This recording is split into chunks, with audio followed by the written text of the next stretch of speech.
Well, hello, Viking fans, and welcome to this week's edition of Viking Talk with Coach Josh Morgan. I'm Brandon Davis, and as always, great to have with us Warren Central Red football coach Josh Morgan. Coach, good to see you. Well, we got a little hardware this week on the table. So last week we opened up the season, Red Carpet Bowl. We took on a very good top 10 ranked home Central team, beat them 13-0. So you had a chance to analyze the film, talk with the team. Give us your thoughts on the game. Well, our kids did a outstanding job. We were very, very, very pleased with how they executed the game plan. We felt like we had a good scheme going in, and they just they really did a good job of sticking with it and being patient. And there's a lot of ways to win, and we did the little things the right way, and felt like we took care of the football. And it wasn't a glamorous or a we didn't do anything fancy. We just really played hard and took care of the football and established a running game and really played good special teams and defensively, and very, very proud about them getting to hold that trophy at the end of the game. Well, it's always nice to start the season off getting a little hardware, and you're going to have to build a little more cabinet space around here, but That's right. We'll worry about it. It's a good problem to have, right? Yes. Well, Coach, our game didn't start till 9 o'clock, lightning delay, and it's almost like deja vu. Here we go again. But we weathered the storm, 9 o'clock start, but we had a great showing of fans, and I thought that the atmosphere was really good. So talk about the crowd and talk about how you felt they helped you pull this win out. Well, we did have a good crowd, and it was a late start. I think we stopped playing close to 11:30ish, yes. And that's a long night. And but our fans always have done a great job supporting our program and our kids, and what an experience for a sophomore who's never got to run through that tunnel and onto that field, and to get to experience it. I heard several of them just excited, and we thank our community and our fans so much for establishing that kind of a program that young kids want to be a part of, and it's a really, really cool environment. Well, Coach, all throughout the week you were labeled as the underdog in this game. Most pundits didn't give you much of a shot. Kickoff starts, defense played lights out, held Holmes, which was a very powerful offensive team. 157 total yards on offense, and about 60 of that coming on one play. Yeah. When you go back and look at that, when you have such a young and inexperienced defensive squad, were you impressed with what they were able to accomplish? Yes.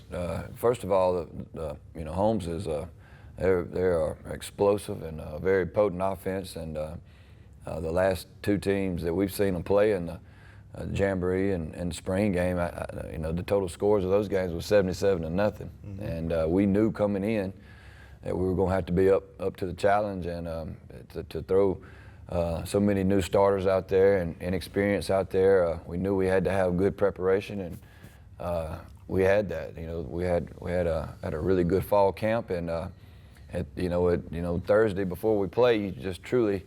You have to let them go, and you have to trust them, and you hope you've done the best job as far as preparing them and for every little thing you can think of, and you have to turn them loose. And so we're very, very, very proud of them, pleased with them.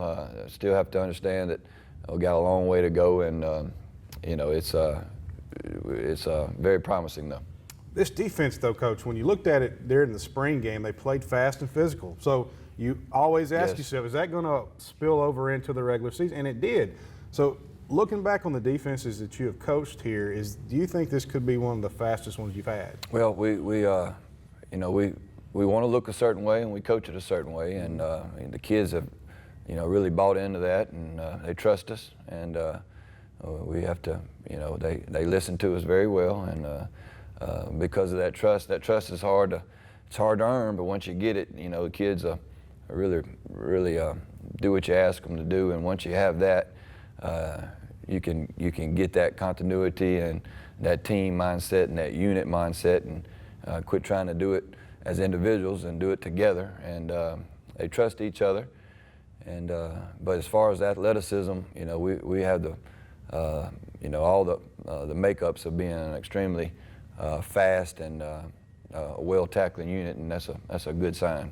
Well, you're talking about one play that I want to talk about, Coach. Second quarter, you know what I'm getting at. We talked about it after the ball game. Yeah. Tevin Bell's play in the second half or second quarter, it has to go down as probably one of the best of the game, if not the best in the game. Give you folks at home a rundown. Basically, our defensive backs were beaten by our wide receiver Ernest Wade, caught the ball. And Tevin's probably 15, 20 yards behind him. He runs him down, tackles a wide receiver inside the 5. What it leads to is 4 plays later, a turnover on downs and no points for Holmes. Yes.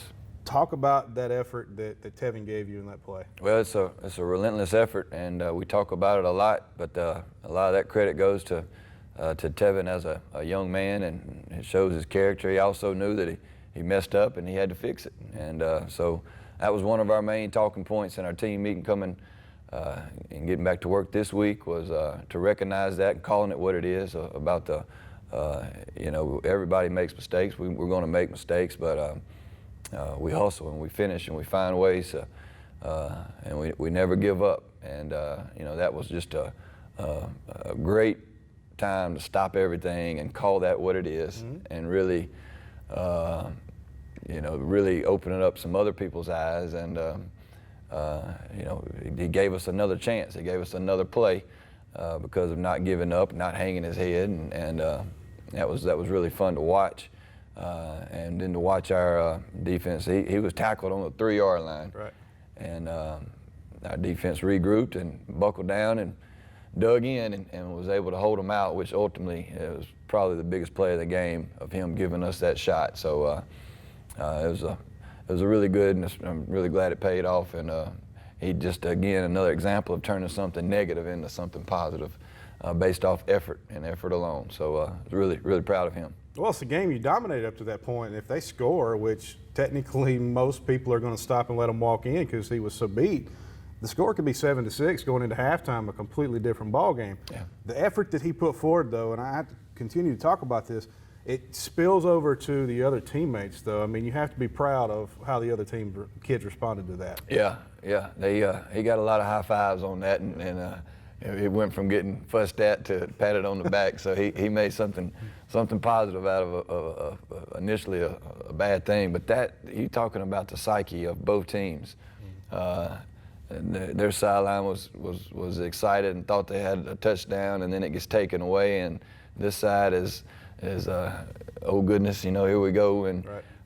And then we're able to make a stop, and then you head into halftime after that, and then you're sitting around thinking about it for 15 minutes. So as far as momentum and the psyche of both teams, and football is finicky like that, and it was a really big play.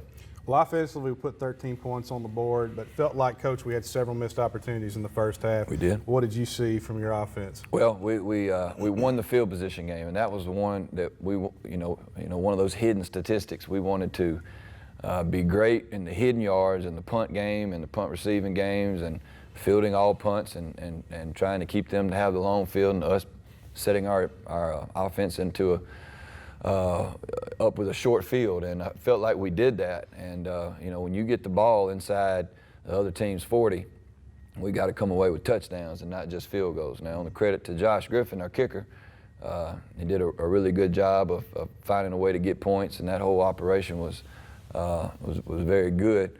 But we've got to find and we've got to be able to get points, touchdowns out of those, and because that's going to be the difference in winning and losing in these ball games that we have coming up. Well, Coach, you had a young offensive line. At one point, you had 3 sophomores out there playing. Yeah. Holmes threw a 5-man front at you. Was that a surprise, or that something you guys prepared for? Man, they threw everything at us. All right, we saw every front that you could possibly run on Friday night, and that was a part to a lot of the confusing us up front a little bit, and not really sure what to do, and so our guys got broken in Friday night. They saw so much, and they were able to handle it. We had several guys go down with injury early. Quentin Pollard, who is, our whole offense is built around him and moving him around at that fullback and that tight end position. He went down, and we had a young man, Floyd Davenport, just pop right in and really do well. And J.T. Hill, one of our offensive linemen, sprained his ankle. And so we had a lot going on up there that a lot of people didn't know about. And then plus you're seeing an odd and an even and a 6-man and 7-man box. And so overall, that's why we were pleased with what we were able to do. And I thought our backs continued to run hard. I thought that they fought really hard for extra yards, and was proud of them. Ultimately we broke one or two, and that's what you have to do. You have to stay after it, and you have to keep clawing and until we find an answer, and that's what we did. Well, yeah, Coach, you just hit on it and hit the nail on the head. You had all these different fronts, and they're stopping you. I mean, if you take away Jerry Stovall and Malik Sims' long runs, that's 80 yards of 150 on the ground. So right. They did a great job of containing us. But you have to be proud of the way the coaches and the team adjusted and bounced back with us against us. Yes, we were able to win, and we're also able to look at our mistakes and call them what they are and try to get better at them. And we'll only get better up there and up front. I'm speaking of, but it was a great learning experience. Well, this is Viking Talk. We're meeting with Coach Josh Morgan today. Coach, this week, John Perry, the Pearl Pirates. What should we expect from Pearl? Well, you're going to see two teams that are identity is a lot alike. Tough and gritty and physical football. And, the thing that they have really as an advantage for them is their experiences. They have a bunch of returning starters, some of their offensive line, and this is their third year starting.